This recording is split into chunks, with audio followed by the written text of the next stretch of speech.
Bien, bonjour à tous et bienvenue dans ce séminaire sur la prévention des risques chimiques. Avant de commencer, pour laisser le temps aux participants qui se sont inscrits de nous rejoindre, je vais vous redonner quelques informations techniques. Pendant le séminaire, je ne pourrai pas répondre à vos questions, mais vous pouvez tout à fait poser ces questions sur le chat. Le bouton est en haut à droite de votre écran. Et à la fin de ce webinaire, j'essaierai de répondre aux questions que vous aurez posées. Et si certains veulent donc poser des questions particulières, vous pouvez aussi nous envoyer un message spécifique pour une prise de rendez-vous. Donc, rentrons maintenant dans le vif du sujet, qui est la prévention des risques chimiques, et ce sujet qui me passionne particulièrement. Donc, je vais commencer par redéfinir ce qu'est un produit chimique. Les produits chimiques, en fait, c'est un terme, on utilise le terme produit chimique pour désigner aussi bien des substances pures, celles qui sont obtenues par extraction et par synthèse, ou des mélanges de substances.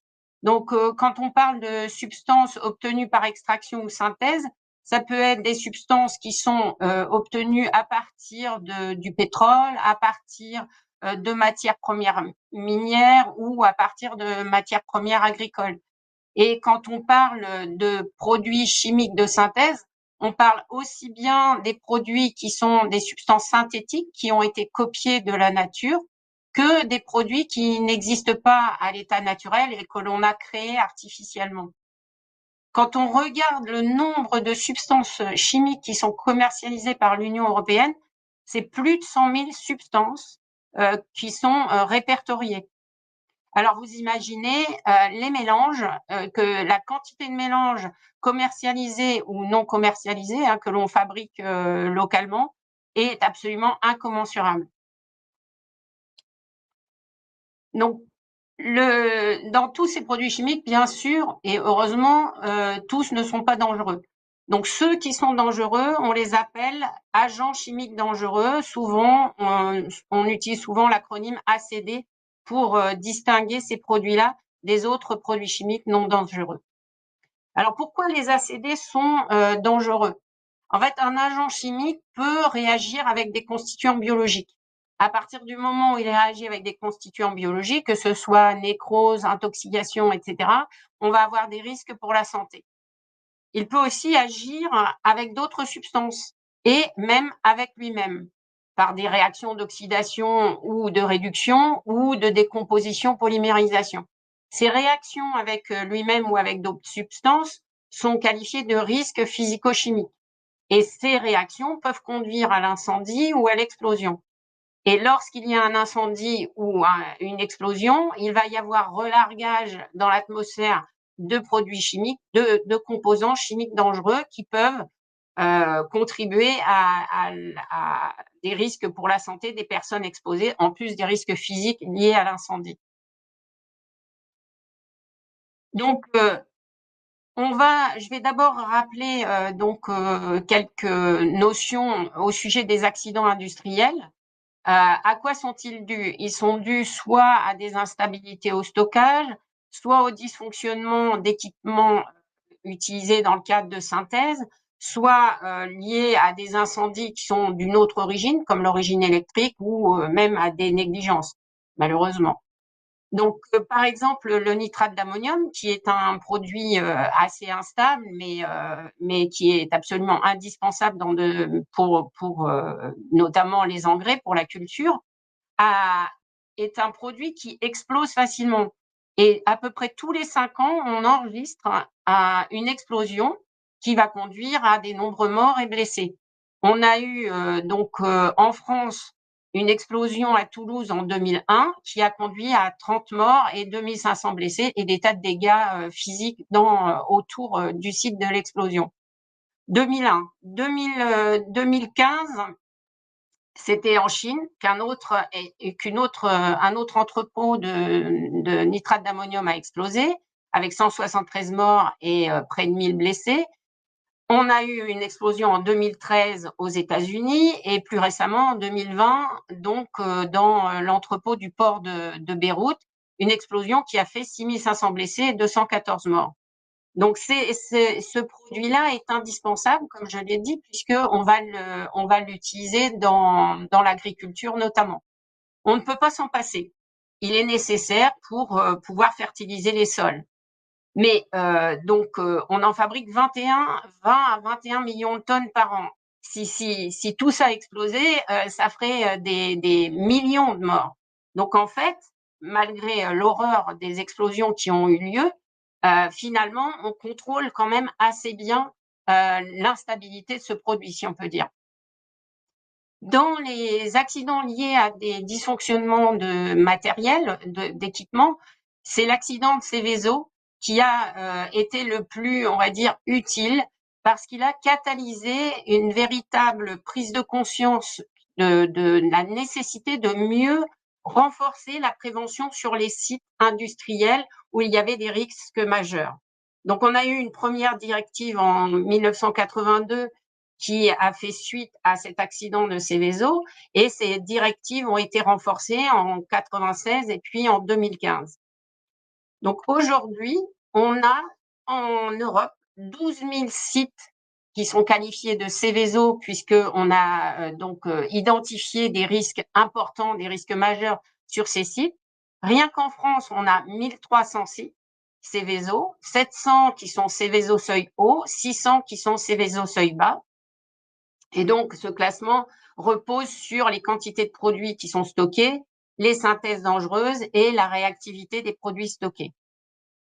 Donc, si on voit tous ces sites, finalement, même si quand il y a un accident, c'est atroce, les risques à grande échelle sont majoritairement aujourd'hui sous contrôle.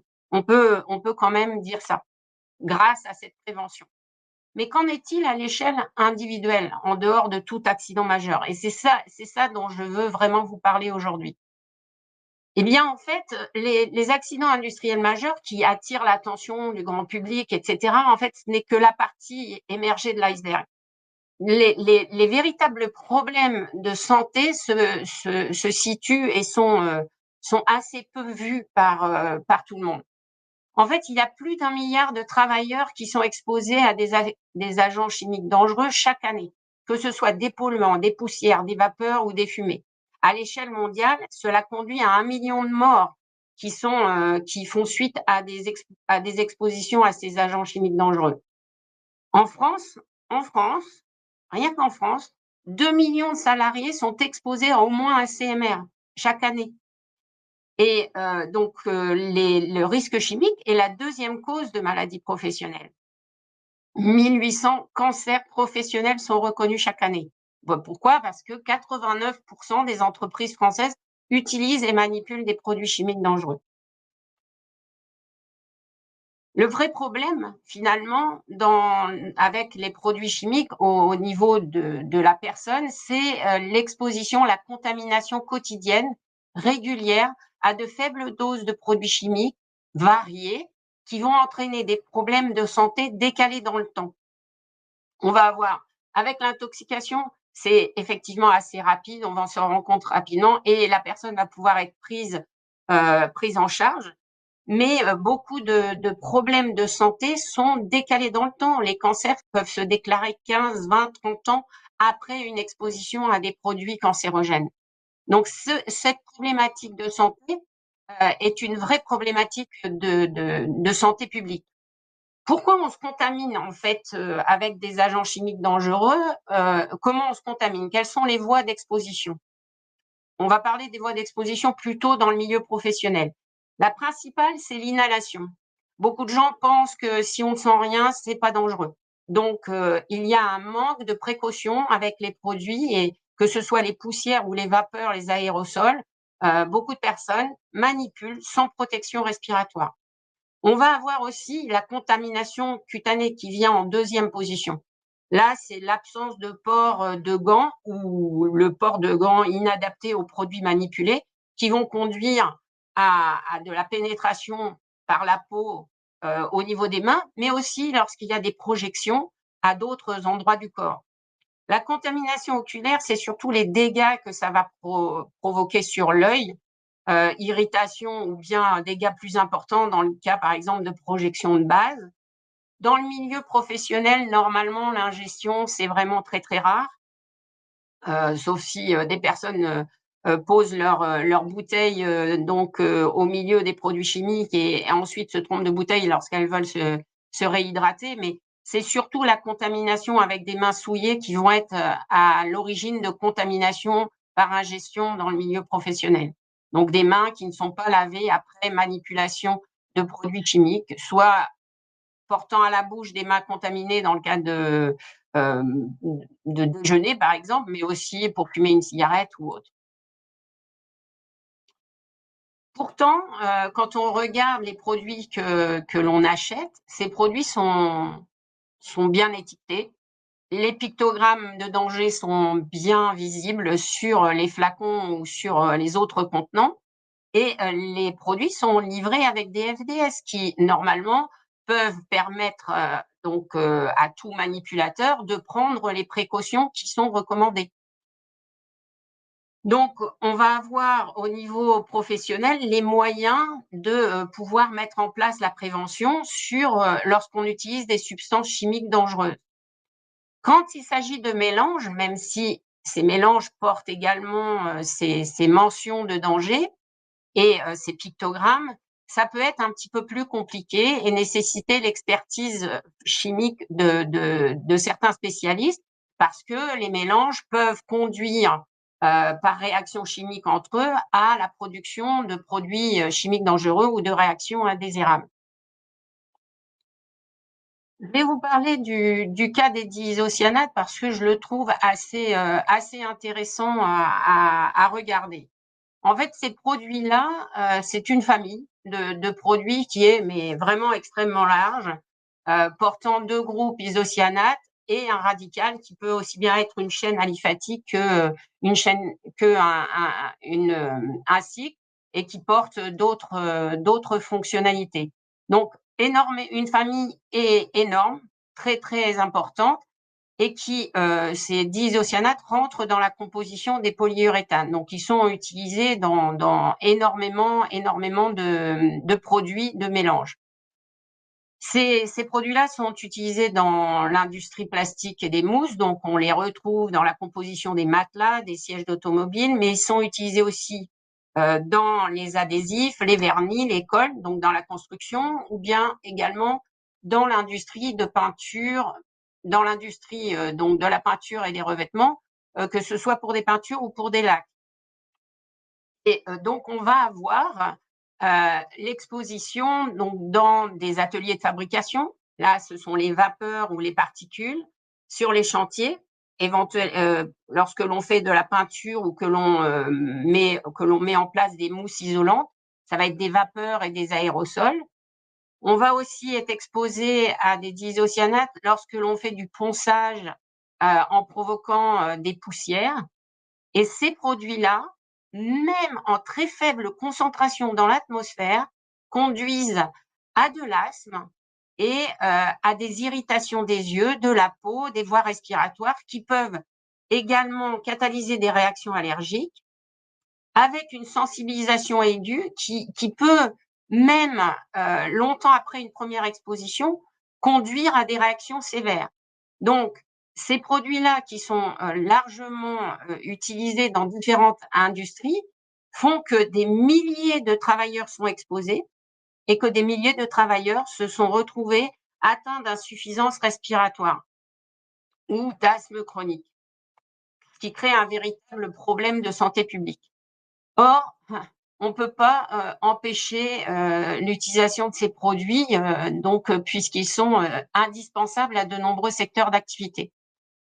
Mais finalement, l'Europe a mis en place un règlement qui va obliger les entreprises qui utilisent ces produits à mettre en place une meilleure information des utilisateurs. Donc une formation poussée sur les risques liés à l'utilisation de ces produits. La date de mise en vigueur de l'exigence de formation est maintenant de plus d'1 an, puisque ça date de l'année dernière. Alors, qu'est-ce que les autorités attendent de cette obligation de formation? Eh bien, d'abord que les salariés informés du risque soient plus attentifs au port des EPI.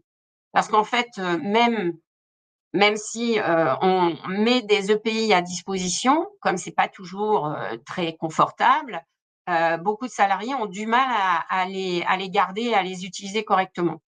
Or, la formation va leur montrer l'importance de se protéger et donc ils vont être donc plus attentifs au port des EPI. Mais ils vont être aussi plus attentifs aux symptômes parce qu'aujourd'hui, lorsqu'ils parlent avec le médecin du travail de difficultés respiratoires, le médecin du travail n'est pas forcément informé qu'ils ont utilisé des diisocyanates, qu'ils ont utilisé des produits contenant des diisocyanates. Donc, le lien avec l'exposition n'est pas toujours simple. S'ils sont plus attentifs aux symptômes, ils vont pouvoir en parler plus tôt au médecin du travail et donc qu'il y ait une meilleure prise en charge dès que les premiers symptômes apparaissent pour éviter la chronicité. Donc là, on voit que les autorités attendent beaucoup de la formation. Donc, je vous ai parlé des agents chimiques dangereux, donc des substances. Je vous ai parlé des mélanges contenant des substances dangereuses. Parlons un petit peu de la préparation de mélanges dangereux. La préparation de mélanges dangereux, je vais vous donner le cas de l'eau de Javel. Et simplement pour rappeler que ce produit est banal, il est utilisé par tout le monde. Dans le cadre professionnel, il va être utilisé notamment par les agents de ménage. Et souvent, il y a des incidents parce que ce produit est mélangé avec du vinaigre. On utilise l'eau de Javel pour désinfecter, le vinaigre pour enlever le calcaire. Pour aller plus vite, on les met l'un après l'autre sans avoir rincé et on a un dégagement de chlore qui va conduire à une suffocation et voire même à des problèmes plus graves si on reste dans une atmosphère contenant beaucoup de cette émanation de chlore. Et ça a entraîné des morts dans certains cas. Donc, les mélanges, la création de mélanges dangereux elle-même est source de risques et doit être contrôlée. Et il faut pouvoir connaître les EPI à utiliser lorsque l'on met en œuvre des mélanges. Donc, tous ces exemples que j'ai donnés. Alors, j'ai un petit problème technique pour faire avancer la présentation. Je vais essayer de revenir en arrière.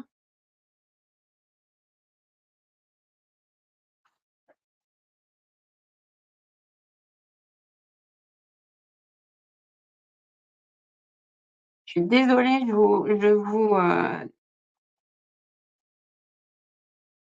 d'être bloquée sur cette image.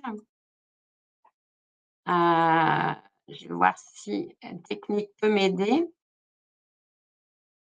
L'assistance peut-elle m'aider?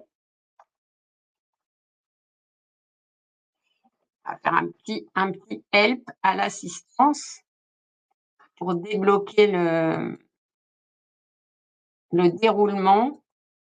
Je peux continuer la présentation, mais sans support technique, c'est un petit peu moins agréable pour vous.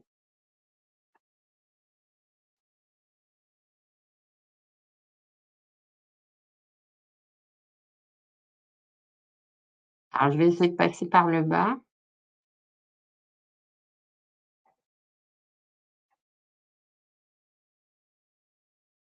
Voilà, je crois que ça c'est reparti. Donc, je vous ai dit tout à l'heure que les autorités avaient mis en place cette obligation de formation sur les diisocyanates parce que de nombreuses personnes sont concernées dans le cadre professionnel. Mais on va en parler d'une manière beaucoup plus générale pour l'ensemble des… Ah bah décidément, j'ai vraiment pas de chance là. Pour l'ensemble des produits que l'on utilise. Alors pourquoi cette formation est nécessaire? En fait, la formation va permettre de créer un climat de sécurité dans l'entreprise. Si tous les utilisateurs sont formés, non seulement chacun va pouvoir mieux choisir ses EPC et ses EPI, mais les collaborateurs faisant de même, ça crée un climat de sécurité. Le fait d'être formé va faire prendre conscience du danger qui est invisible. Le fait d'être formé, ça va permettre aux utilisateurs de lire les pictogrammes et les FDS et de savoir les utiliser. Et aussi de savoir réagir en cas d'incident ou d'accident. Donc, vraiment ces formations sont très, très importantes. Mais pour que l'on mette en place la formation, il est indispensable d'avoir l'engagement de la direction.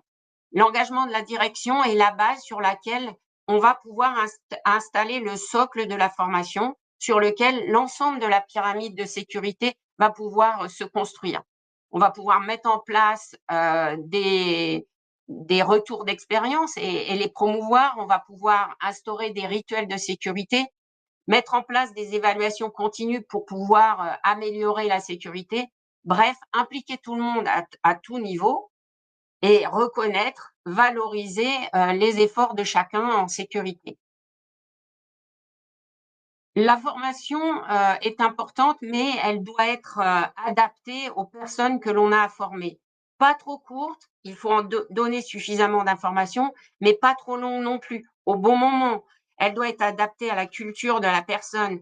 Les personnes qui ont un grand niveau d'autonomie, comme les chercheurs dans le cadre des laboratoires de recherche, doivent être formés plus complètement parce que, étant donné qu'ils peuvent mettre au quotidien des enjeux, des produits chimiques très variés, ils doivent pouvoir mesurer les conséquences pour eux-mêmes et pour leur environnement et prendre en charge des moyens de prévention adaptés.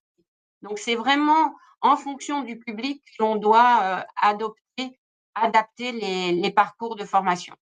Alors aujourd'hui, on constate quand même qu'il y a un défaut de formation dans les entreprises. Donc pourquoi? Je pense que la première des choses, c'est la conscience du danger et des risques pour le personnel, le sens de la responsabilité au niveau du management. Mais c'est pas le seul frein. Il faut pouvoir avoir dans l'entreprise les compétences scientifiques et sur le sujet pour pouvoir délivrer les formations adaptées. Et il faut qu'elles soient adaptées au DURP, aux produits que l'on utilise, aux situations d'exposition que l'on a. Et puis, il faut organiser ces formations. Et l'organisation des formations en elle-même est un véritable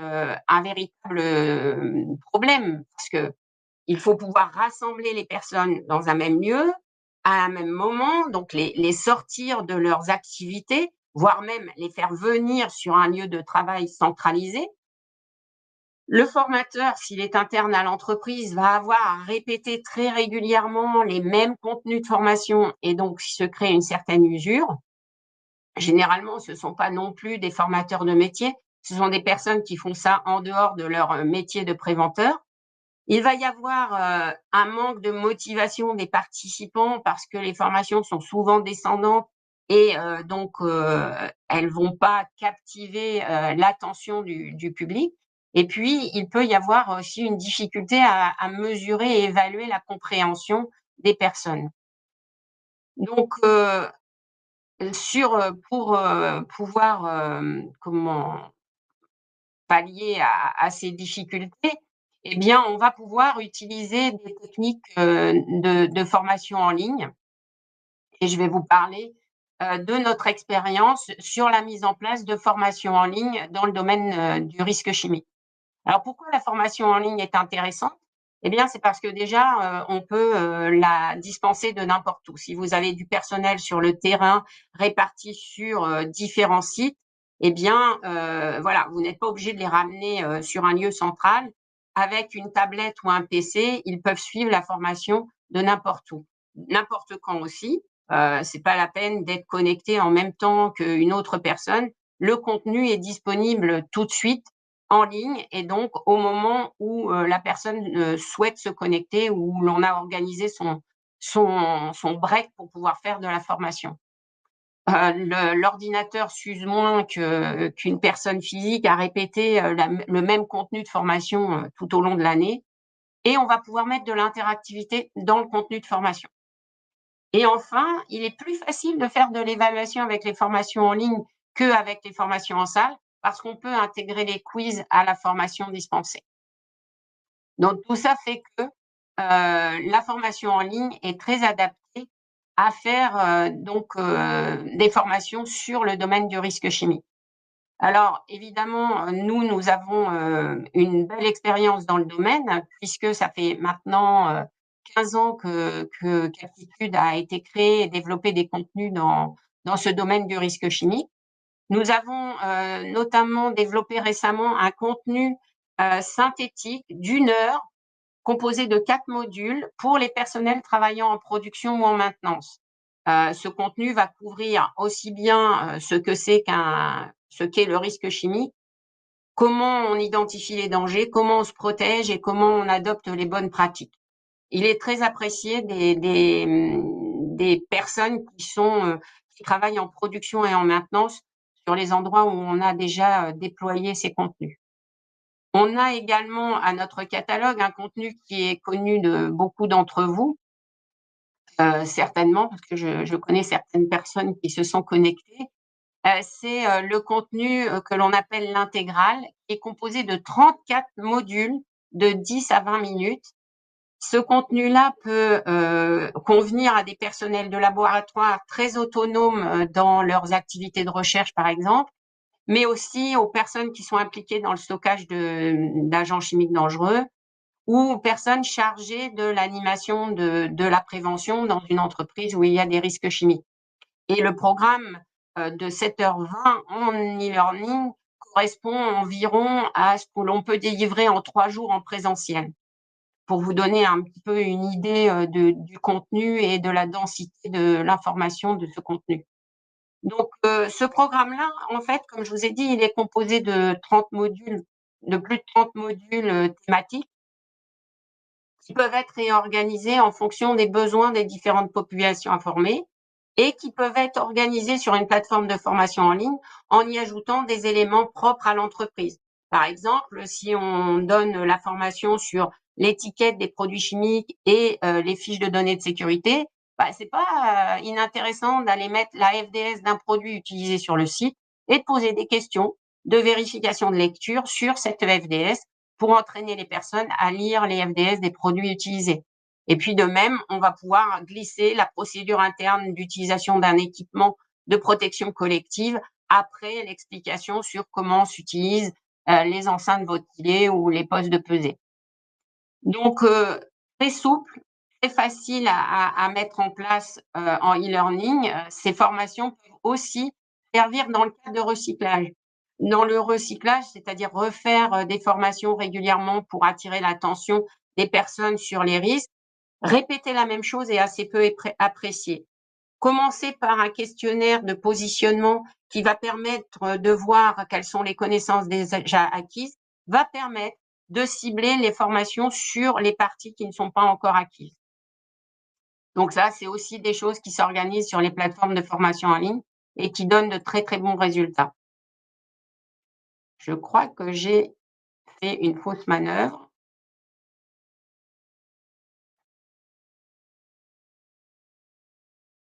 J'ai décidément quelques difficultés avec la projection aujourd'hui. Donc, le clavier ne marchant pas. Aujourd'hui, donc, ces contenus e-learning, nous les proposons donc dans le cadre de formation encadrée, où on va avec vous décider des programmes et on va encadrer la formation sur vos employés, ou bien dans le cadre de vente ou de location, où là, on va mettre à disposition les packages SCORM, donc les contenus qui vont être installés sur vos plateformes de formation en ligne. Lorsque l'on organise des formations, on va vous accompagner d'un bout à l'autre de la formation du personnel. Donc déjà, analyser vos besoins et bien définir les objectifs, concevoir le programme. Alors, on peut aussi rajouter des contenus créés sur mesure selon les besoins, administrer le programme, les parcours, les exigences et tutorer les personnes en cours de formation et puis bien sûr encadrer, gérer, envoyer les attestations, évaluer la satisfaction. On va donc accompagner l'ensemble de la formation d'un bout à l'autre et même gérer les recyclages si nécessaire, si souhaité par l'entreprise. Et pour vous donner une petite idée de notre expérience, eh bien, depuis la création de Captitude, nous avons formé plus de 70 000 apprenants en ligne sur ces thématiques de risques chimiques, risques et donc Rien que l'année dernière, en 2023, nous avons dispensé 34 000, presque 35 000 heures de formation en ligne sur ces thématiques. Et ce qui nous rend très fiers, c'est que 96 des répondants à notre questionnaire de satisfaction ont montré leur satisfaction sur ces programmes de formation en ligne. Donc n'hésitez pas à revenir vers nous si vous souhaitez que l'on étudie vos besoins et on sera ravis de pouvoir regarder avec vous ce que l'on peut faire, soit en fournissant des contenus, soit en mettant en place des formations, soit en créant des contenus de formation qui correspondraient à vos besoins. Merci beaucoup pour votre attention. J'espère que cette présentation a été intéressante pour vous. Je crois que vous avez, je ne sais pas si il y a des questions auxquelles je peux répondre. Je vais regarder. Alors oui, on nous demande si on peut envoyer le live de ce séminaire. Oui, avec Webikeo, vous pourrez accéder donc vous pouvez télécharger la présentation que j'ai utilisée et vous pouvez aussi vous reconnecter sur le site Webikeo pour pouvoir suivre la formation en temps décalé. Donc n'hésitez pas. Et puis, bah, si vous avez des questions, là, j'ai pas l'impression que. Alors, je regarde s'il y a des questions. Donc, mes collègues vous ont mis en ligne des documents, notamment, on vous a mis à disposition le tableau des incompatibilités au stockage que vous pouvez télécharger et puis afficher. Et vous disposez dans l'ensemble des modules de formation que l'on a développés, il y a un petit module de 15 minutes qui permet de former les personnes à l'utilisation correcte de ce tableau, à la compréhension et la bonne utilisation de ce tableau. Donc, n'hésitez pas. Vous avez aussi d'autres documents qui ont été mis en ligne tout au long de ce webinaire. Donc, n'hésitez pas à les télécharger. Comme je vois que il n'y a pas de questions précises. Bah, je vais vous remercier pour votre attention une fois de plus. J'espère que ce webinaire vous a apporté des idées au niveau de la prévention des risques chimiques et de la formation.